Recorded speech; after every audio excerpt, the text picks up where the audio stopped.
Loh.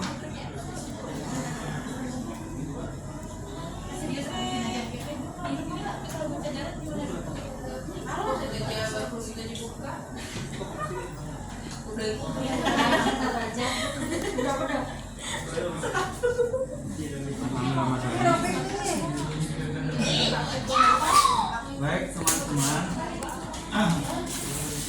lurus saja. Baik teman-teman, pertemuan hari ini tentang materinya tentang makna dan nilai Pancasila. Saya ingin sampaikan dulu tujuan pembelajarannya ya. Tujuan pembelajarannya sebagaimana yang teman-teman lihat, satu, mahasiswa mampu memahami dan menjelaskan makna dan nilai Pancasila. Jadi nanti kita bicara maknanya dulu dan nilainya dulu. Apa sih sila pertama, kedua, ketiga, keempat, kelima ya. Yang kedua, tujuan pembelajarannya adalah mahasiswa mampu menganalisis dan mengidentifikasi makna dan nilai Pancasila ya.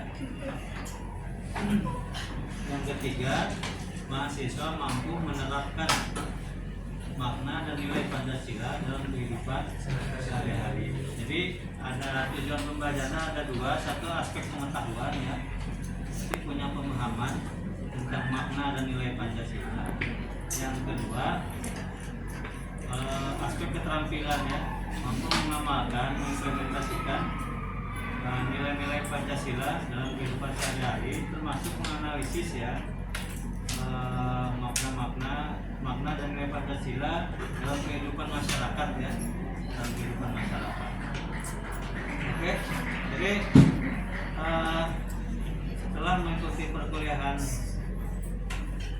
hari ini atau pertemuan ini, mahasiswa diharapkan mampu seperti tadi ya, satu aspek pengetahuannya, dua aspek keterampilannya ya. Baik, untuk mencapai tujuan ini saya akan menyampaikan materi pertama, esensi dan urgensi makna dan nilai Pancasila ya. Yang kedua, penerapan makna dan nilai Pancasila. Yang ketiga, dinamika dan tantangan nilai Pancasila ya, makna dan nilai Pancasila. Jadi pada pertemuan ini kita akan mendiskusikan, saya akan menjelaskan pertama terkait maknanya dulu ya, makna Pancasila, makna dan nilai-nilai Pancasila. Yang kedua, bagaimana semacam studi kasus ya, makna nilai Pancasila masyarakat seperti apa, dan selanjutnya bagaimana dinamika dan tantangan ya, makna dan nilai Pancasila. Baik teman-teman, kita kan sudah sepakat ya bahwa Pancasila sebagai ideologi negara, sebagai dasar negara ya, sudah sepakat. Terkait dengan makna dan nilainya, kan ini sumbernya adalah sebetulnya sudah sumbernya dari norma nilai adat yang ada yang berjalan di masyarakat kita dahulu ya, sumbernya. Nah sekarang bagaimana makna dan nilai Pancasila setelah disahkan menjadi ideologi dan dasar negara? Kita sebut saja makna ketuhanan bagaimana ya, ada makna dan nilai kemanusiaan, persatuan ya, terus musyawarah mufakat sila keempat ya, dan keadilan sosial sila kelima ya. Makna dan nilainya bagaimana? Nah terkait sila pertama ya, berarti negara kita yang mengakui nilai-nilai ketuhanan ya, mengakui nilai-nilai ketuhanan. Artinya apa? Artinya bahwa penyelenggara negara harus berlandaskan nilai-nilai Pancasila ya, berlandaskan nilai-nilai Pancasila. khususnya nilai-nilai ketuhanan terkait dengan sila pertama ya. Jadi penyelenggara negara harus berdasarkan nilai-nilai ketuhanan ya. Tinggalkan bagaimana penerapannya ya, bagaimana penerapannya. Termasuk juga nanti sila terkait dengan sila kedua ya, kemanusiaan yang adil dan beradab ya. Berarti kita menyepakati mengakui nilai-nilai kemanusiaan dalam setiap penyelenggaraan negara ya, termasuk nilai persatuan ya, harus nilai musyawarah mufakat dan keadilan sosial bagi seluruh rakyat Indonesia. Artinya apa teman-teman? Tadi yang pertama nilai ketuhanan ya, kita mengakui bahwa nilai ketuhanan, bahwa aktivitas kita harus berlandaskan nilai ketuhanan ya. Nah di sini bisa juga kita mengidentifikasi atau menganalisis hal yang sejalan dan bertentangan dengan nilai-nilai Pancasila itu ya. Bagaimana penerapannya ya, penerapannya bagaimana? Kita bisa identifikasi, kita bisa analisis hal yang sejalan dan bertentangan dengan nilai Pancasila. Kita coba lihat ya, di sila pertama ketuhanan yang Maha Esa, kita mengakui nilai-nilai ketuhanan. Maknanya adalah bahwa negara menjamin keyakinan masing-masing ya, keyakinan masing-masing agama. Negara tidak ikut campur urusan agama, internal agama masing-masing ya. Negara hanya menjamin keyakinan warga negaranya ya.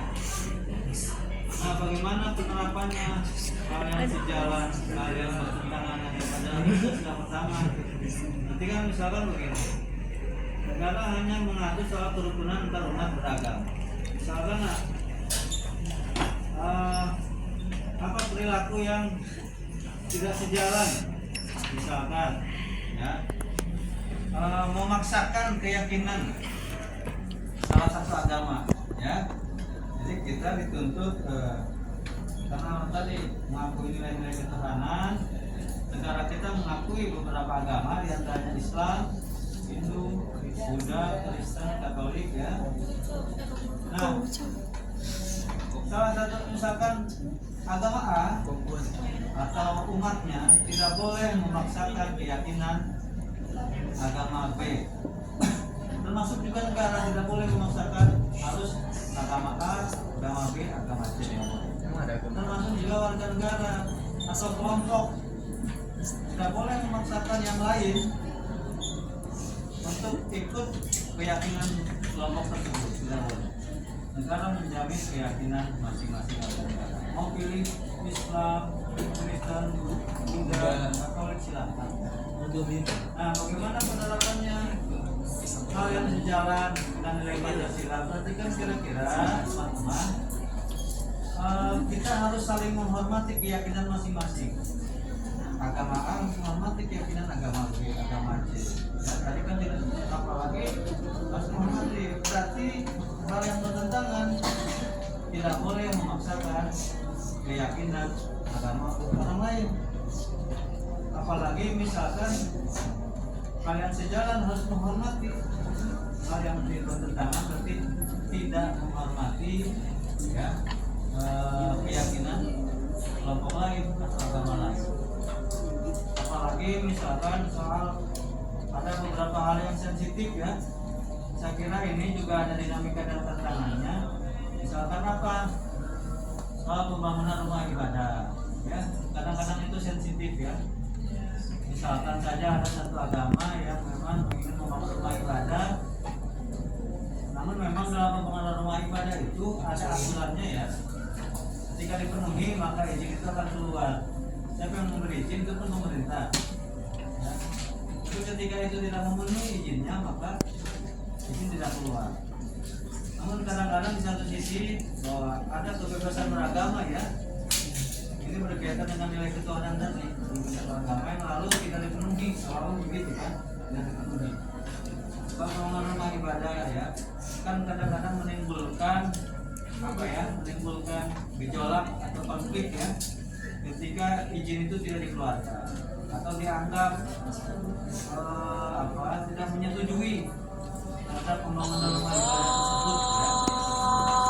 Lalu ada apa lagi, rasisme misalnya, kegiatan rasis ya, yang lalu terhadap agama yang lain misalkan dan lain sebagainya ya. Terus soal kekerasan agama ya, atas nama agama, misalkan saja merebak isu terorisme ya, ekstremisme, terus jihad misalkannya. Nah ini kita walau mengakui ketuhanan tapi juga tidak melakukan apa ya, dalam aspek ajaran tidak membenarkan soal terorisme ya, ekstremisme ya, bahwa semua agama mengajarkan kebaikan ya, dengan ayatnya masing-masing. Agama Islam ya, dengan ayat-ayatnya yang dalam Al-Quran mengajarkan kebaikan, semua mengajarkan. Agama lain pun kebaikan. Tinggal bagaimana di internal agama masing-masing memberi pemahaman ya, dengan ayat-ayat yang ada dalam kitab suci masing-masing. Misalkan tentang ayat jihad, kita memberi pemahaman umatnya ya, memang jihad yang memang lebih luas maknanya ya. Itu termasuk sila keadilan sosial, sila kemanusiaan. Saya kira dalam penerapannya ini ada dinamika dan tantangan ya. Apakah misalkan keadilan itu sudah didapatkan, sudah dirasakan oleh masyarakat luas atau belum? Nah ini ya, saya kira mahasiswa harus mampu mengidentifikasi, menganalisis apakah keadilan kemanusiaan sudah didapatkan oleh masyarakat ya. Saya kira teman-teman bisa melihat ya, bisa menganalisis ada apa penyelenggaraan negara ini, apakah sudah memenuhi aspek keadilan dan kemanusiaan oleh masyarakat. Apakah hak pendidikan misalkan ya, hak pendidikan sudah dirasakan oleh semua golongan itu ya dalam konteks keadilan itu. Apakah hukum misalkan, penyelenggaraan hukum, apakah keadilannya sudah dirasakan oleh semua lapisan masyarakat ya. Kadang-kadang kan ada tajam ke bawah, tumpul ke atas ya. Kadang-kadang hanya kelompok tertentu yang mendapat keringanan, kelompok lain tidak mendapat keringanan itu. Makanya terus apakah masyarakat dalam hal pendidikan misalnya, apakah sudah semua masyarakat mendapatkan haknya ya, hak pendidikan misalnya, hak pekerjaan dan lain-lain ya. Saya kira negara punya kewajiban itu yang diamanatkan oleh Pancasila dan undang-undang ya, harus menjalankan itu, misalkan memenuhi aspek keadilan kemanusiaan dalam bidang pendidikan, hukum dan lain-lain. Tinggal bagaimana memang apakah sudah maksimal atau belum, kan begitu ya. Saya kira masih ada kekurangan ya, dan itu perlu saya kira kerjasama semua pihak, termasuk kita ya, masyarakat termasuk ya, kerjasama semua pihak, bergandengan tangan. Apakah lalu sila keempat misalkan makna dan nilai sila keempat ya tentang musyawarah mufakat sistem pemilu ya, musyawarah apakah itu sudah berjalan dengan baik misalkan ya, apakah masih ada yang memaksakan kehendak ya, atau pengambilan keputusan apakah sudah dijalankan dengan musyawarah mufakat, diskusi ya dan keputusan. Apakah pemilu kita masih sejalan dengan nilai-nilai Pancasila atau tidak ya, itu bisa kita evaluasi ya. Misalkan pemilu kita sekarang sudah terlalu apa ya, industri ya, sudah terlalu misalkan yang punya modal dia yang menang ya, dengan menerapkan one man one vote. Apakah itu sejalan atau tidak dengan nilai-nilai Pancasila? Itu sila keempat musyawarah sistem perwakilan ya, apakah masih sejalan atau tidak misalkan ya, sistem perwakilan. Sekarang presiden kita dipilih secara langsung ya, itu berkaitan dengan demokrasi, tapi di sisi Pancasila sila keempat itu kan aspek musyawarah mufakatnya bagaimana ya, aspek musyawarah mufakatnya. Yang dimaksud perwakilan itu kan itu anggota DPR ya yang dipilih oleh kita, dia menjadi perwakilan kita itu. Iya. Terus dalam keputusannya itu menjalankan aspek itu musyawarah mufakat ya, walaupun nanti ada aspek istilahnya kalau nggak tercapai ada pengambilan keputusan secara voting ya, siapa yang memilih terbanyak gitu ya. Nah itu bagaimana dinamika di tantangan itu, apakah masih jalan dengan nilai Pancasila atau tidak kan? Tentu harapannya teman-teman bahwa nilai-nilai makna nilai Pancasila itu berjalan ya di masyarakat, khususnya kita berjalan dalam penyelenggaraan negara ya, termasuk juga bisa diterapkan oleh masyarakat, semua lapisan masyarakat. Saya bayangkan kalau misalkan nilai Pancasila ini bisa berjalan dan diterapkan semua ya dalam penyelenggaraan negara, saya kira negara kesejahteraan ya, atau kesejahteraan masyarakat saya kira pasti tercapai. Contoh aspek hukum ya, keadilan sosial.